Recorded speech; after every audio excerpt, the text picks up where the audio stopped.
What's up, everybody? This is LaughNapkin, and today I'll be reading two stories from r/MaliciousCompliance.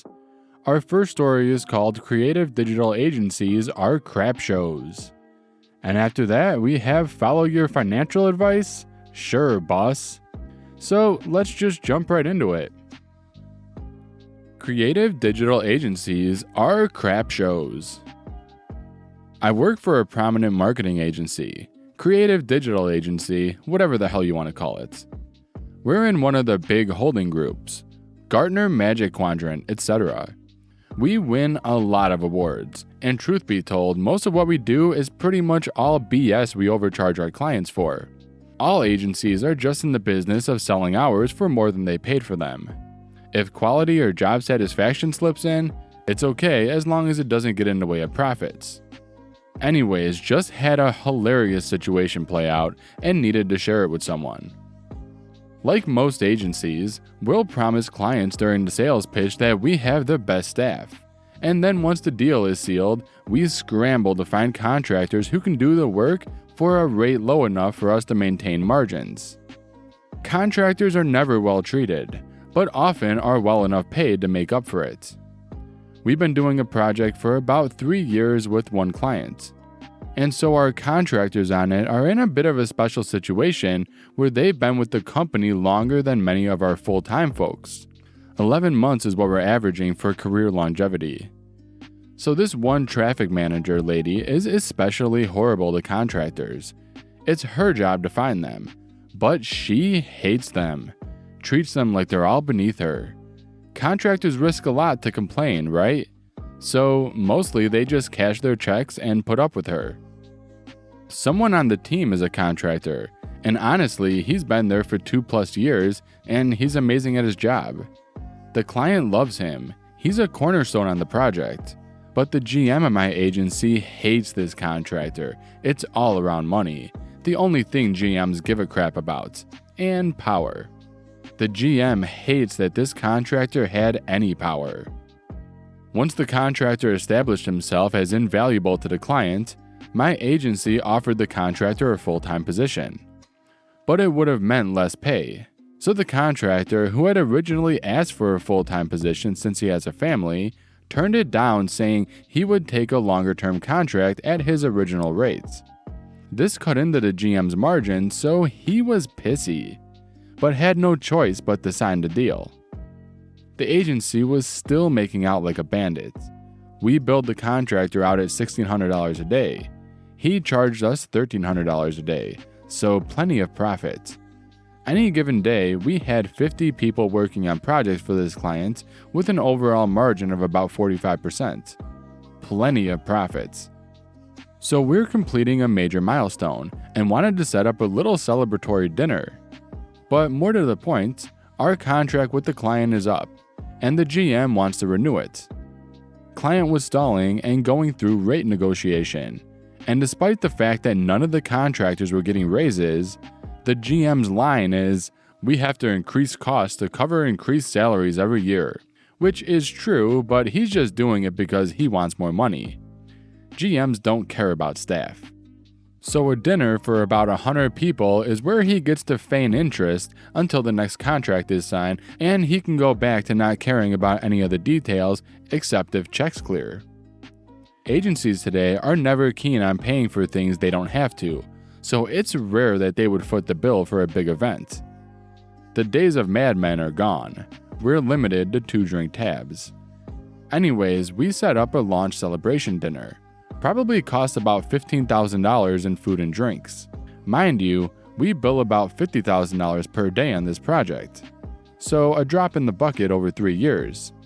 Still, they hate to spend money. GM's pay are almost entirely based on their ability to hit margin goals. This is why we can't have new computers or nice monitors at agencies. Anyways, back to about a month ago, trying to set up this dinner. I sent out an invite and instantly got an email from the traffic manager who monitors all after-hour invites to contractors and all of their emails at all times. And she scolds me for inviting a contractor to a dinner party. She has a long list of reasons, but 1, we don't want to pay overtime, and 2, We don't want to pay for a dinner for a contractor, we're the top two. It's crappy, but par for the course. I talk with the contractor about it one-on-one, and he tells me that they've told him his contract won't be extended past the launch. He's a little down about it. So I remind him that we baked in a 3-month out clause into his contract back when they were worried about him leaving. And I asked him if they've given him a 3 months notice. He said he forgot about the 3-month out, said he'll follow up with the traffic manager and see what she says. A few days later, he asked me to read an email. He's got a bit of a mischievous look. He had emailed the traffic manager and GM about the 3-month out, and they told him essentially to piss off, and that they weren't paying him past the end of the month.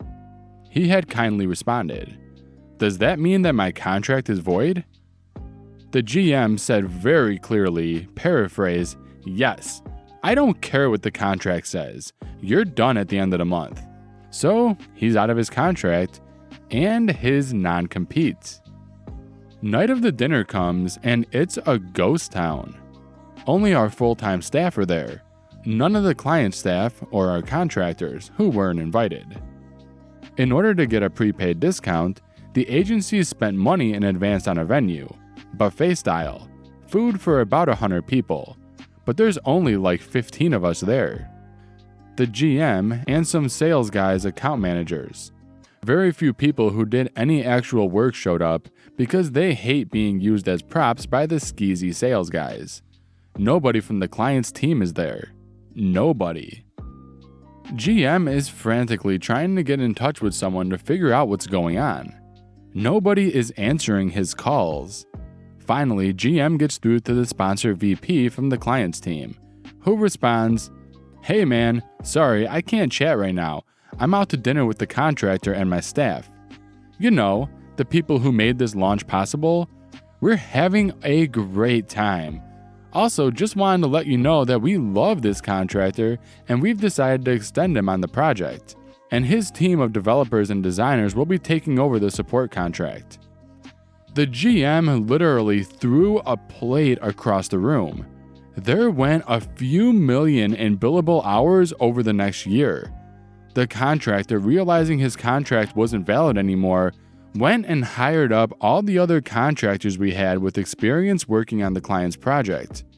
While not possible for them to work for the client, no non-compete against them working for the contractor's new boutique agency. They even gave the client a cut rate, $1,500 a day instead of $1,600, and he's able to pay the folks he hired a better rate too, since he doesn't care about having such ridiculous margins that only serve to support salespeople. I heard through the rumor mill he locked in a 2-year support contract, with some ongoing new dev work as well. Even just 10 people, that's $4 million a year billable. Good for him. I've done a lot of work at agencies over the year. Good to see the contractors and the clients win for once. Follow your financial advice? Sure, boss. I got a management job at a small business by accident about 2 years ago. Someone got fired, the replacement bailed, and the job landed in my lap. Since then, my responsibilities have been increasing monthly, while my pay has stayed stagnant at just a bit higher than minimum wage. There are over a dozen responsibilities on my plate that only I can do for us at this point. Even the business owner calls me for help when I take a day off.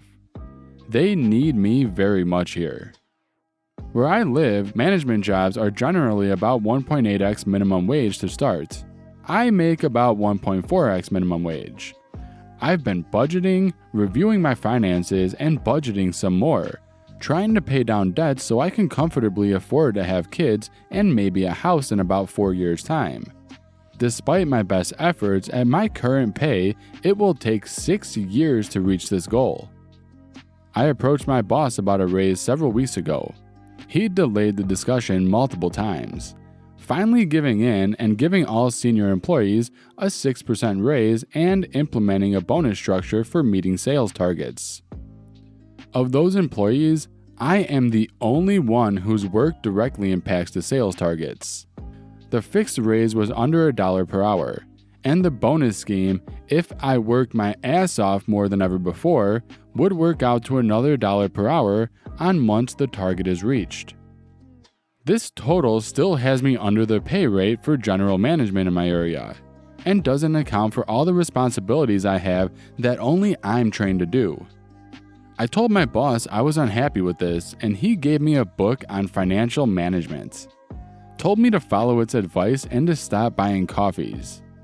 Chapter 1 of the book recommended you audit yourself financially, and said that if you have budgeted well, trimmed extra expenses, and still couldn't reach your financial goals with your current income, seek a better job. So I'm following my boss's sound financial advice and looking for a new job. Been sending resumes out for over a week now. Update. Thank you all for the well wishes and indignation. After I posted this, I got my first call for an interview. Not quite a position I want, but I sure hope they call my reference, my current boss.